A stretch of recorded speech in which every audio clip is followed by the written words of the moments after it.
우리 친구 나사로가 잠들었도다. 그러나 내가 깨우러 가노라.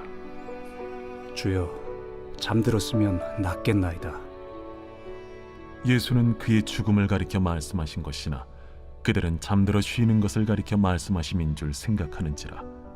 이에 예수께서 밝히 이르시되 나사로가 죽었느니라. 내가 거기 있지 아니한 것을 너희를 위하여 기뻐하노니 이는 너희로 믿게 하려 함이라. 그러나 그에게로 가자. 디두모라고도 하는 도마가 다른 제자들에게 말하되 우리도 주와 함께 죽으러 가자. 예수께서 와서 보시니 나사로가 무덤에 있은지 이미 나으리라. 베다니는 예루살렘에서 가깝기가 한 오리쯤 되매 많은 유대인이 마르다와 마리아에게 그 오라비의 일로 위문하러 왔더니 마르다는 예수께서 오신다는 말을 듣고 곧 나가 맞이하되 마리아는 집에 앉았더라. 마르다가 예수께 여짜오되 주께서 여기 계셨더라면 내 오라버니가 죽지 아니하였겠나이다. 그러나 나는 이제라도 주께서 무엇이든지 하나님께 구하시는 것을 하나님이 주실 줄을 아나이다. 내 오라비가 다시 살아나리라. 마지막 날 부활 때에는 다시 살아날 줄을 내가 아나이다. 나는 부활이요 생명이니 나를 믿는 자는 죽어도 살겠고 무릇 살아서 나를 믿는 자는 영원히 죽지 아니하리니 이것을 내가 믿느냐? 주여, 그러하외다. 주는 그리스도시요 세상에 오시는 하나님의 아들이신 줄 내가 믿나이다. 오늘 주어진 본문을 중심으로 다시 일어설 수 있게 하는 힘이라는 제목으로 하나님의 말씀을 받도록 하겠습니다. 얼마 전에 탤런트 강수현 씨가 급성 뇌출혈로 갑자기 운명을 달리했다는 뉴스를 봤습니다. 여러분도 아마 보셨을 겁니다. 굉장히 비교적 이른 나이인 55세라는 나이로 운명을 달리하셨습니다. 과거에 여인천하라는 드라마로 큰 인기를 끌었던 배우죠. 물론 더 윗세대 분들은 더 강수현 씨가 출연했던 더 유명한 영화를 아실 수도 있을 텐데 제 세대는 여인천하가 최고입니다. 그 여인천하를 통해서 제가 아마 기억하시는 분들도 있겠지만 참고로 여인천하 그거 보면서 제가 9.11 미국의 테러가 일어났다는 걸 알았습니다. 제 이전에 사역하던 교회 사모님 역시 담임 목사님 사모님 역시 강수현 씨가 돌아가시기 바로 전인가 후인가 하여튼 그 사이에 또 급성 뇌출혈로 돌아가셨어요. 공교롭게도 나이가 저희 사모님도 55이었습니다. 인생을 이렇게 살다 보면 전혀 예기치 않은, 전혀 준비되지 않은 죽음을 맞이할 때가 있는 것 같아요. 죽음이 여전히 인간의 두려움의 대상이라 하지만 그래도 이 죽음을 어느 정도 우리가 인지하고 예상하고 준비할 수 있으면 그래도 이 두려움이 낮을 텐데 전혀 예기치 못한 순간에 전혀 준비되지 않은 순간에 죽음을 맞이하다 보면 굉장히 혼란스럽고 굉장히 이 두려움이 배가 되는 것 같습니다. 그래서 이 죽음과 고난이 나에게 피해갔으면 좋겠지만 그런 일은 일어나지 않죠. 또 죽음과 고난이 피해갈 수 없다면 뭔가 내가 예상할 수 있는 시간에 뭔가 내가 인지할 수 있는 때에 왔으면 좋겠는데 그것도 아니에요. 전혀 도둑처럼 불청객처럼 찾아오는 것이 바로 죽음과 고난인 것 같습니다. 저도 이렇게 아침에 가끔씩 밤에 잠자리에 들 때 머리가 되게 심하게 아프면 아침에 내가 눈 못 뜨고 천국에 있는 거 아닌가 라는 생각을 할 때도 있어요. 왜냐하면 저도 굉장히 오래전이긴 하지만 뇌 손상을 당한 적이 있기 때문에 뇌출혈을 당한 적이 있기 때문에 이 강수현 씨의 사례가 전혀 남일 같지 않았어요. 피할 수 없으면 즐겨라라는 유명한 말이 있죠. 물론 우리가 어떻게 죽음과 고난이라는 놈을 즐길 수 있겠습니까만은 최대한 우리가 그런 고난의 상황을 빨리 극복할 수 있다면 그런 절망적인 상황을 빨리 극복하고 다시 일어설 수 있다면 그것이 신앙인의 자세에 있어서 매우 중요하다는 것은 부인할 수가 없습니다. 오늘 본문은 우리가 익히 잘 알고 있는 사건이에요. 이 사건은 모든 것이 절망 속에서 날아가 버린 그런 상황 속에서도 그리스도인들이 가져야 될 아주 귀중한 영적인 지혜를 우리에게 주고 있습니다. 첫 번째로 하나님의 시간과 우리의 시간이 다르다는 것을 이 본문은 우리에게 알려주고 있습니다. 이것이 우리가 절망 속에서 빨리 회복할 수 있는 길입니다. 하나님의 시간과 우리의 시간이 다르다는 것을 빨리 인식하는 사람이 성공적인 신앙생활을 할 수 있습니다. 본문의 내용을 한번 살펴보면 나사로는 마르다, 마리아와 같이 이 3남매죠. 베단이라는 지역에 살고 있었어요.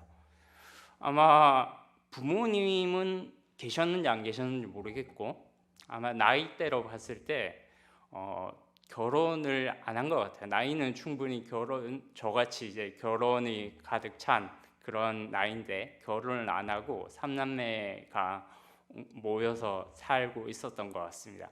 아마 예수님과 동년배였을 것 같아요. 거의 비슷한.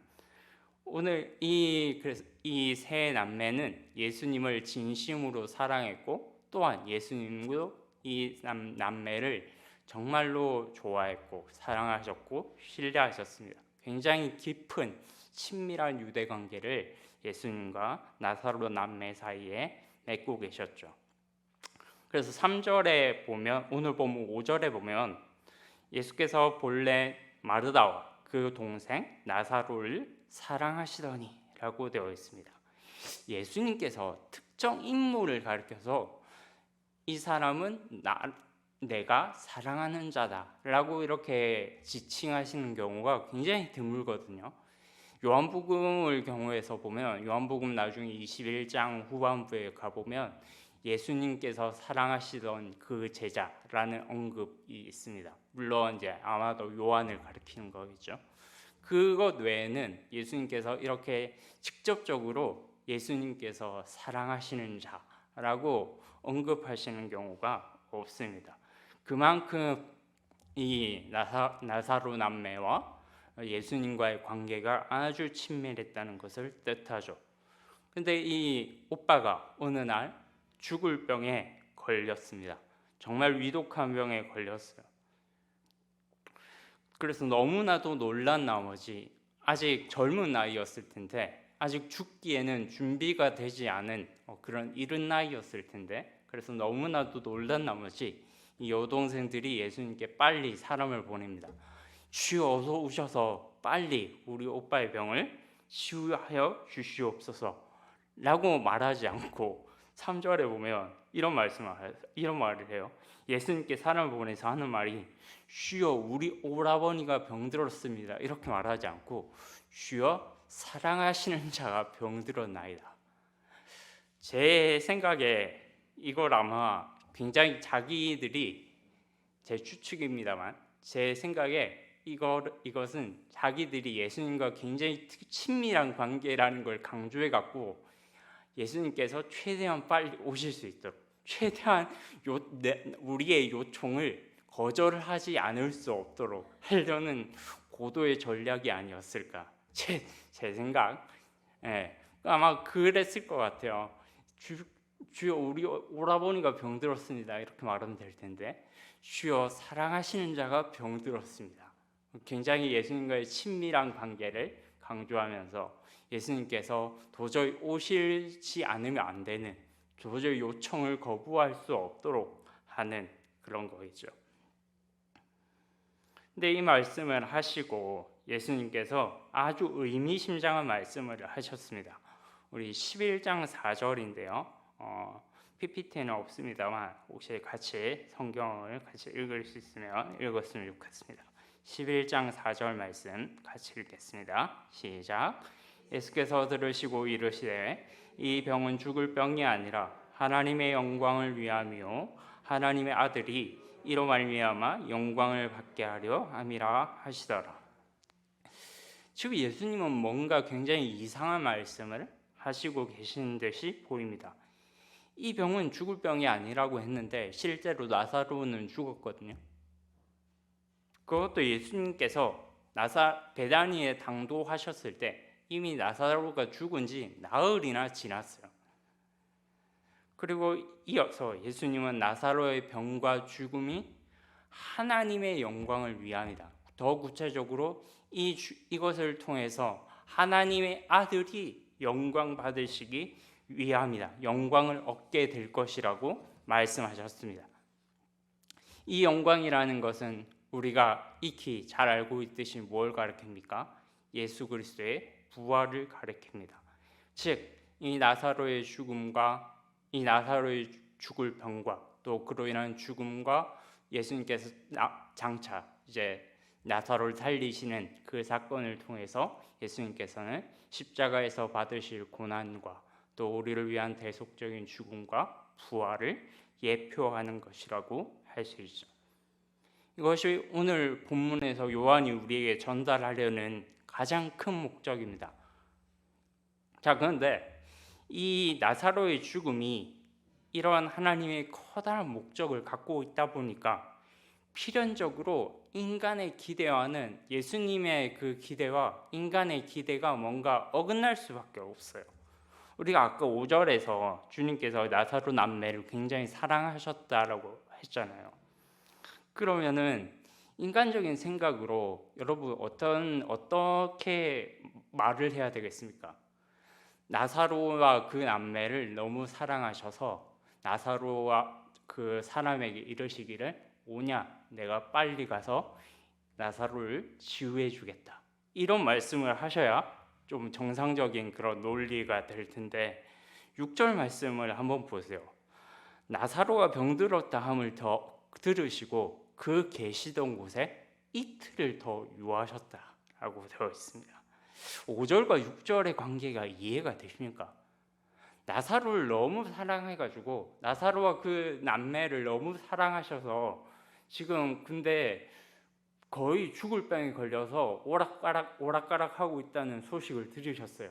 그리고 너무 사랑하셔서 정말 만사를 다 제쳐주고 빨리 베다니로 달려가셨다. 뭔가 이렇게 나와야 뭔가 논리적인 구조가 맞을 것 같은데 나사로를 너무 사랑하셔서 그 계시던 곳에 이틀을 더 유하셨다. 이게 우리의 기대와는 너무 사뭇 다른 그런 거죠. 이해가 별로 되지 않습니다. 하나님의 시간과 인간의 시간이 우리는 이렇게 다르다는 것을 보게 됩니다.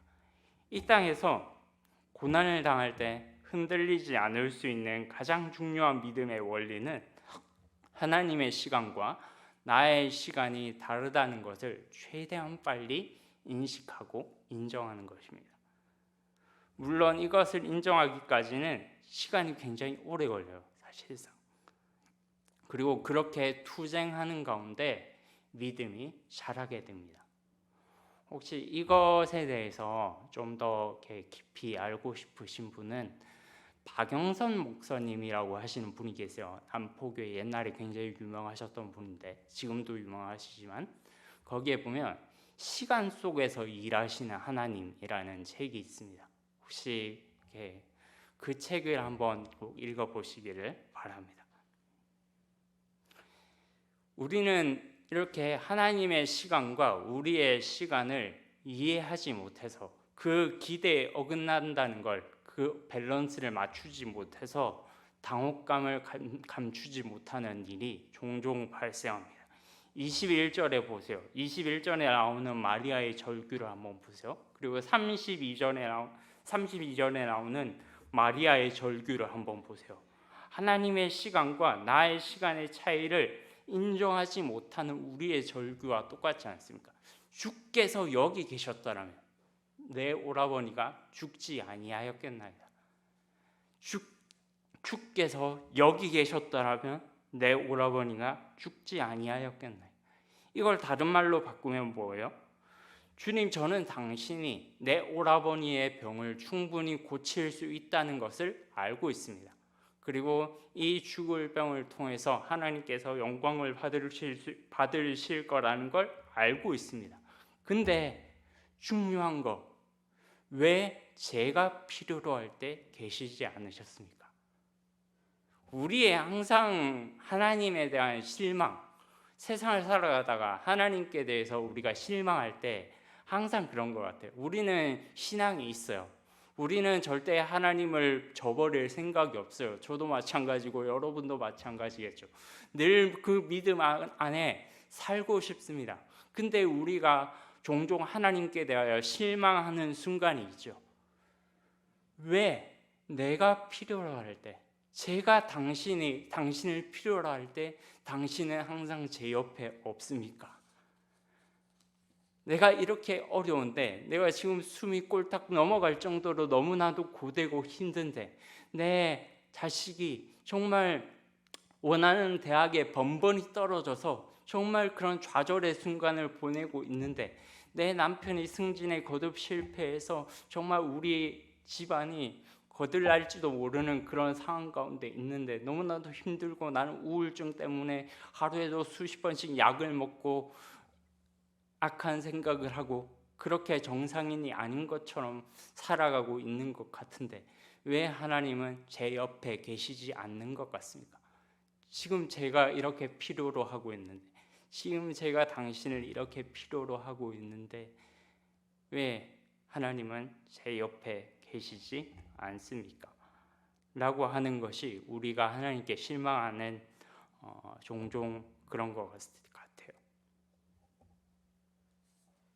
뭐 쉽게 예를 들어보면, 내가 지금 너무 아파서 숨을 못 쉴 정도인데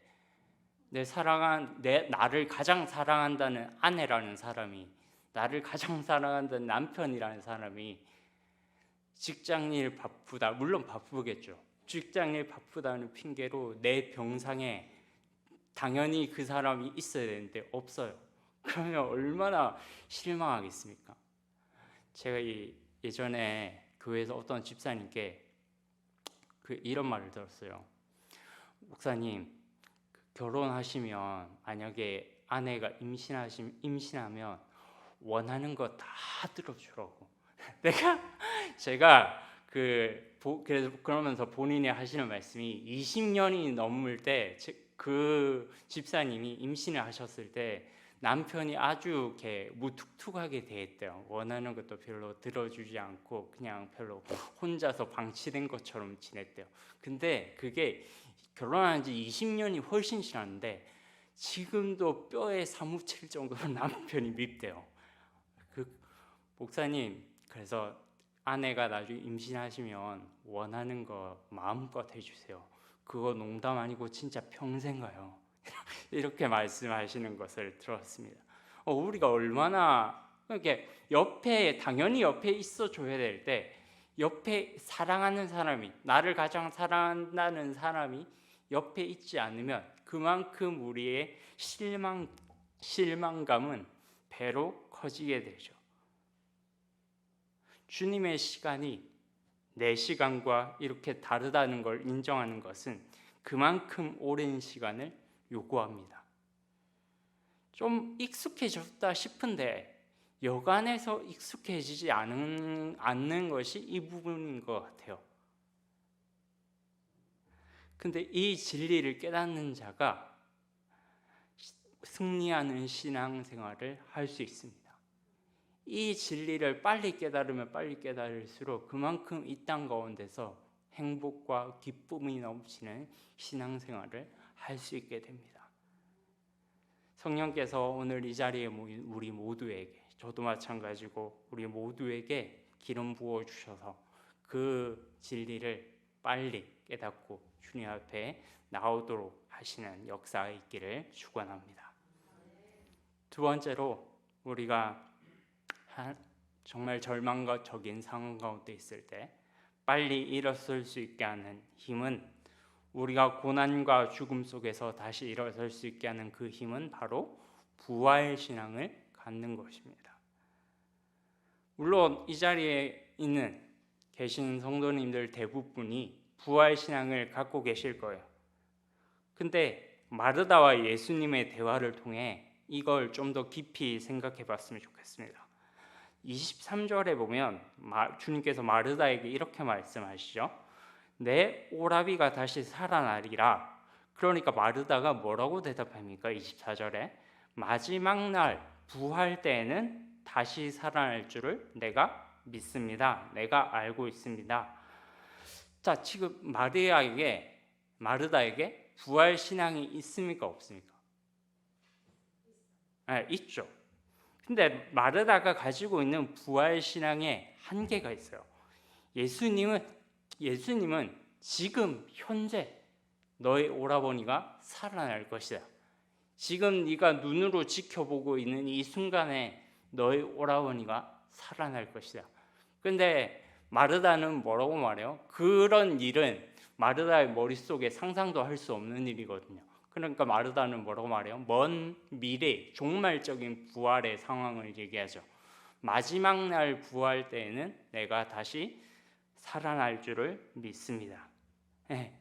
예수님은 지금 현재의 부활을 얘기하고 있는데 마리아는 미래의 종말, 완전한 종말의 시대에 그 부활할 것을 믿고 있습니다. 물론 마지막 날 우리가 사도신경에서 고백하는 것처럼 죽은 자 가운데서 성도가 부활할 것을 믿는 것은 매우 중요합니다. 이건 절대로 부정돼서는 안 될 기독교 신앙의 매우 중요한 핵심 교리입니다. 죽은 자 가운데서 부활하는 것을 믿는 사람들 중에서요. 근데 이 땅에서 죽음이라는 것을 두려워하는 사람들이 있는 것 같아요. 죽은 자 가운데서 성도가 부활할 것이라는 것을 믿는데 지금 이 땅에서 죽음을 두려워하는 성도들이 있는 것 같아요. 없잖아. 정말 아이러니한 일인데 사실은 실제로 그런 일이 있습니다. 마지막 날 부활할 것을 믿는데 정작 지금 이 땅에서 사랑하는 사람들과 헤어지는 걸 너무 슬퍼하거나 본인이 죽는 것을 너무 두려워하는 그런 감정을 가지고 살아가는 사람들이 있습니다. 그런 분들은 자신이 가지고 있는 부활 신앙이 너무 추상적이거나 형식적이지는 않은지 한번 돌아볼 필요가 있습니다. 25절, 26절에서 우리가 너무나도 잘 아는 말씀이 나옵니다. 25절, 26절 우리 같이 한번 읽겠습니다. 25절, 26절 시작. 예수께서 이르시되 나는 부활이요 생명이니 나를 믿는 자는 죽어도 살겠고 무릇 살아서 나를 믿는 자는 영원히 죽지 아니하리니 이것을 내가 믿느냐. 아멘. 예수 그리스도가 곧 부활이요 생명이십니다. 그러므로 예수 그리스도를 자신의 구세주와 주님으로 영접한 사람은 장차 부활의 영광에 동참하게 될 뿐만 아니라 지금 여기에서도 육신적인 죽음을 초월한 평안과 은혜를 누리게 됩니다. 단지 우리가 믿는 부활은 그냥 죽은 자 가운데서 마지막 종말의 때 주께서 재림하실 때 죽은 자 가운데서 성도가 다시 부활할 것이다 라는 그런 부활의 신앙을 뛰어넘는 것. 날마다 지금 이 순간에 부활이요 생명이신 예수 그리스도를 경험하는 겁니다. 이 땅을 살아갔던 수많은 그리스도인들 중에 인간적으로 볼 때 비교적 평온한 죽음을 맞이한 사람도 있고 너무나도 극심한 스트레스와 고통 중에 신음하다가 죽음을 맞이한 신앙인들도 적지 않습니다. 당장 예수님의 제자들 중에 가룟 유다와 사도 요한을 빼놓고는 전부 다 비참한 죽음을 당했습니다. 물론 가룟 유다도 비참한 죽임을 당했지만 그것은 자기가 제 발로 한 거니까. 나머지 제자들은 전부 다 자기가 원래 이런 인생을 살 거라는 걸 꿈에도 생각하지 않았을 거예요. 근데 그 주님 하나님 나라와 그 영광에 동참하는 순간, 그 부활의 영광에 동참하는 순간 이 땅에서 너무나도 처참하게 죽임을 당했습니다. 그리고 19세기에 유명한 설교자셨던 영국의 가장 위대한 19세기의 가장 위대한 영국의 설교자요 목회자라고 일컬어지는 찰스 스펄전 목사님은 30대 중반부터 58세로 돌아가실 때까지 평생을 통풍과 관절염과 우울증에 헤어나지 못한 채로 돌아가셨어요. 우리가 보면 저렇게 훌륭한 목사님이 우울증으로 어떻게 저렇게 고생할 수 있어? 우리가 극단적인 근본주의자들의 경향을 가진 그런 신앙인들을 보면 우울증, 공황장애 이런 거는 신앙인들이 가져서는 안 되는 것처럼, 가지면은 굉장히 믿음이 없는 사람들처럼 치부하는데 그렇지 않습니다. 스펄전 목사님은 평생을 20년이 죽는 그 순간까지, 하나님 나라에 가는 그 순간까지 우울증으로 고생하다가 돌아가셨어요. 그분 전기를 보면 수천 개나 되는 화살이 내 가슴을 관통하는 듯한 느낌을 받을 때가 한두 번이 아니었다. 항상 그런 자기 감정을 찰스 스펄전 목사님 자서전에 보면, 전기에 보면 그런 말들이 적혀 있습니다. 그분은 그래서 우리는 단순히 죽은 자 가운데서 부활하는 것을 소망하는 것이 아니라 정말 지금 현재에서 부활을 날마다 경험하는 삶을 살아야 됩니다. 이것이 모든 신앙인들이 승리했던 승리의 비결이었습니다. 이 땅에서는 정말로 고통과 극심한 스트레스 때문에 고생하던 신앙의 위대한 선배들이 그렇게 위대한 업적을 남기고 떠나갈 수 있었던 이유는 그것에 좌절하지 않고 자신이 당하고 있는 고통과 절망 가운데 휩싸이지 않고 날마다 부활을 경험하는 자로 살았기 때문이죠. 33절에 보면 이런 말씀이 나와요. 예수께서 그가 우는 것과, 여기서 그는 마리아를 가리키죠. 그가 우는 것과 또 함께 온 유대인들이 우는 것을 보시고 심령에 비통히 여기시고 불쌍히 여기사. 예수님께서 사람들이 우는 것을 보시고 심령에 비통히 여기시고 불쌍히 여기셨다는 거예요. 근데 여기서 심령에 비통히 여기셨다는 거는 단순히 그냥 슬픔에 공감하셔서 여기서 울고 있는 사람들의, 나사로의 죽음 때문에 슬퍼하고 있는 사람들의 그런 감정에 공감하셔서 예수님이 슬퍼하셨다, 그런 말이 아니고요. 비통히 여기셨다는 말은 마음속에 분노가 일어나서 슬퍼하셨다는 거예요. 이게 더 정확한 의미입니다. 비통히 여기셨다는 말은 그냥 단순히 사람들의 슬픔에 공감해서 예수님도 같이 울어주셨다, 그 의미가 아니고, 슬프긴 슬픈데 그 슬픔, 예수님이 가지신 그 슬픔은 뭔가 분노가 치밀어 오르는 슬픔이셨어요. 예수님께서 왜 분노하셨을까요? 학자들이 여기에 대해서 몇 가지 이유를 제시하고 있는데 시간상 제가 지지하는 견해만 말씀드리겠습니다.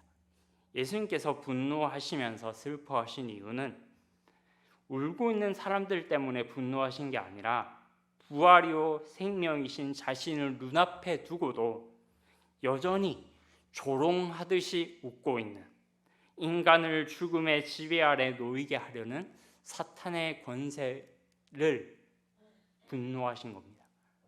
다시 말하면 예수님께서는 지금 죽음 자체에 대해서 뭔가 분노를 느끼고 계신 거예요. 아니, 부활이요 생명인 내가 눈앞에 있는데 왜 이렇게 사람들은 부활이요 생명인 나를 바라보는 것이 아니라 죽음 앞에 이렇게 슬퍼하는가? 도대체 죽음이란 놈이 뭐길래, 죽음이라는 존재의 지배가 왜 이렇게 사람을 노예 다루듯이 하고 있는가? 그 죽음에 대한, 실체에 대한 그 분노에 대한 느낌 때문에 슬퍼하신 겁니다. 분노하시면서. 우리 한번 PPT에 뜨는데요. 히브리서 2장 14절 15절 말씀을 같이 보겠습니다. 히브리서 2장 14절 15절 같이 읽겠습니다. 시작. 자녀들은 혈과 육에 속하였음에 그도 또한 같은 모양으로 혈과 육을 함께 지니심은 죽음을 통하여 죽음의 세력을 잡는 자 곧 마귀를 멸하시며 또 죽기를 무서워함으로 한평생 매어 종노릇하는 모든 자들을 놓아주려 하심이니. 아멘. 언뜻 보면 이 말씀이 잘 이해가 안 되죠. 예수님은 친히 인간의 몸을 입고 우리와 똑같은 모습으로 이 땅에 오셨습니다. 히브리서 저자의 기록에 따르면 예수님이 이 땅에 오신 목적이 뭐래요? 십자가에서 죽으시고 우리를 구원하는 것을 넘어서서 죽음을 두려워하는 자들. 예수님은 죽음을 끝장내러 오셨거든요. 예수님이 부활하셨다는 건 죽음의 지배를 완전히 깨뜨리셨다는 거예요. 더 이상 죄인들이, 더 이상 우리 사랑하는 자녀들이 죽음의 지배를 받지 않고 영원한 생명의 지배를 받도록 예수님께서 이 땅에 오신 건데, 여전히 죽음 때문에 두려워하고 있어요. 죽음의 지배에 놓여 있어요. 그런 자들을 위해서, 그런 자들을 죽음에서 자유케 하시기 위해서 오셨습니다.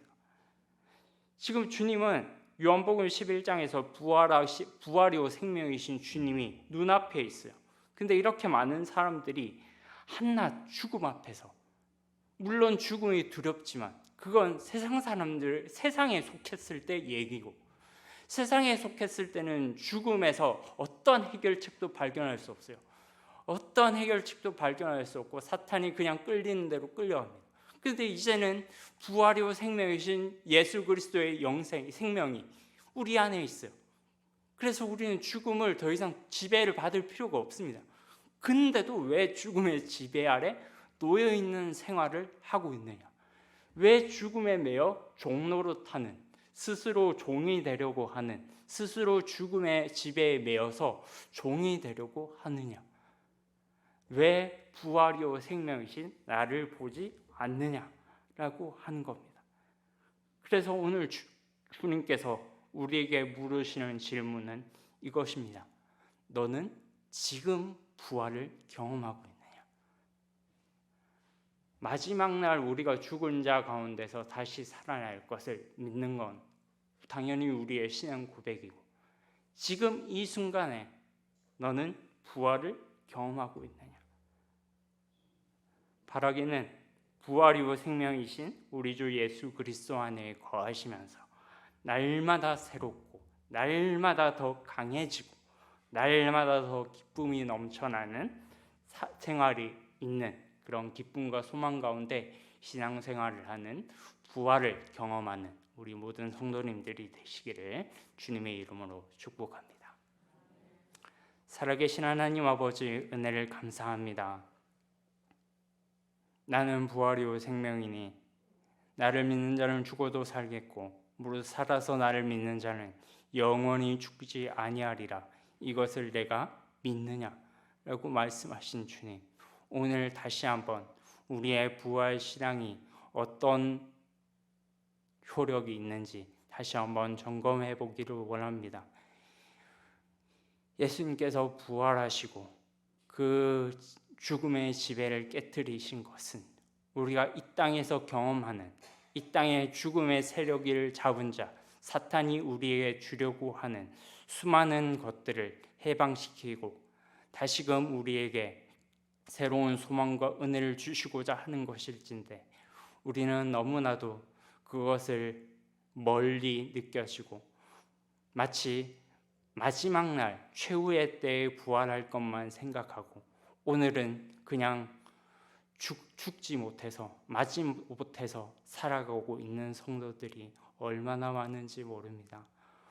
하나님, 우리의 눈을 밝혀주셔서 천국에서 이루어질, 장차 마지막 날에 이루어질 그 부활의 소망과 기쁨을 지금 이곳에서도 누릴 수 있도록 은혜를 베풀어 주시옵소서. 날마다 날마다 주님을 먹고 마시며 말씀 가운데 서서 승리하는 우리 서울중앙교회 성도들이 될 수 있도록 은혜 베풀어 주시옵소서. 감사드리며 예수 그리스도의 이름으로 기도드립니다. 아멘.